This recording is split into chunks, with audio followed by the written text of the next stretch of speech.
Bonjour à tous. Eh bien, on a eu un quintet surprise à Lyon, comme souvent à Paris. Maintenant, on va à 20h15 à Longchamp ce jeudi avec un joli petit lot de 3 ans et de jolies petites surprises qui nous attendent. Les chevaux se tiennent de près.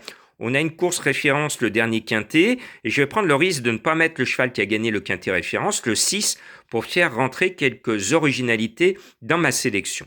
Donc pour moi, et c'est une originalité d'entrée, j'aime bien le 3 Tifanelli parce que c'est une grisette qui m'a beaucoup plu l'année dernière, que je tiens en très haute estime. Et quand je l'ai vue au départ, je me suis dit, je ne cherche pas à comprendre, je la mets en tête point barre parce qu'elle est bonne et elle est belle, ce numéro 3. Elle est négligée par beaucoup de mes confrères. Eh bien moi, quand un cheval me plaît, quand je repère un cheval, je le mets et je vous exprime toute ma confiance. Maintenant, ce n'est pas un coup sûr, je prends des risques. Je reste en haut de tableau avec un cheval que j'aime bien et qui m'a toujours donné raison lui aussi, c'est On y croit, le numéro 2. Il a tiré le 8 à la corde, ma favorite le numéro 10. Eh bien, ce 3-2 me semble quand même de très belles chances. Et puis, le 7, Ali a complété la bonne arrivée du quintet référence. Ce jour-là, il n'a pas eu un parcours heureux et pourtant il finit dans le quintet. Donc je me dis que si 7 fois il a un peu plus de chance dans le parcours, il doit faire mieux que cinquième. Et puis un haut tableau, un autre cheval a été malheureux dans cette course référence, c'est l'As McTennet.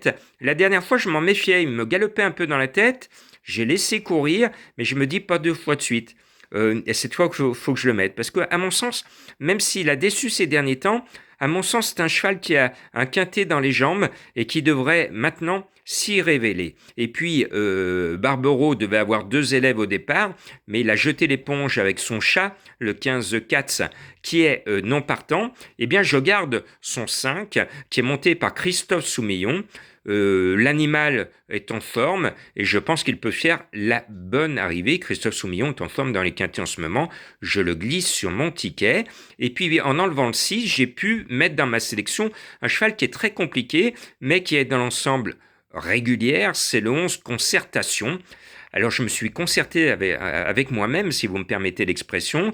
J'ai longuement hésité et puis j'ai fait le choix d'enlever le 6 à la même place pour mettre ce 11. C'est une inspiration de dernière minute. C'est vrai que c'est un cheval qui n'est pas arrivé à maturité, qui est très compliqué, très difficile à monter, mais sur le dos du cheval, ce n'est pas un débutant, ce n'est pas un apprenti, c'est Michael Barzalona, ancienne cravache d'or. Donc je me dis que Michael, avec ce cheval compliqué, peut malgré tout s'en sortir. Et puis le 9, Spécial, eh bien c'est un cheval spécial que j'aime bien.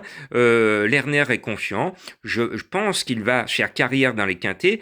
À chaque course qu'il dispute, il progresse. Troisième et premier. Eh bien on ne sait pas jusqu'où il va progresser. Si ça se trouve, il pourrait même faire mieux qu'un quintet. Mais dans ce cas-là, il faut qu'il commence par en gagner un. Ce n'est pas gagné d'avance, mais je pense qu'il va courir propre. Et puis en bas de tableau, je pense que Madame Colombo, qui récemment a gagné sa partie de bras de fer avec moi, peut nous glisser, elle nous le dit avec des fleurs, sa petite Rose, le 14 Rose Academy. Le cheval peut paraître barré, mais l'animal est en forme, l'entraîneur est confiant. Je dis excellent choix, Madame Colombo. Ma sélection, le 3, le 2, le 7, l'As, le 5, le 11, le 9 et le 14. Mon indice de confiance est frileux, 2 sur 5 parce que la course est encore compliquée.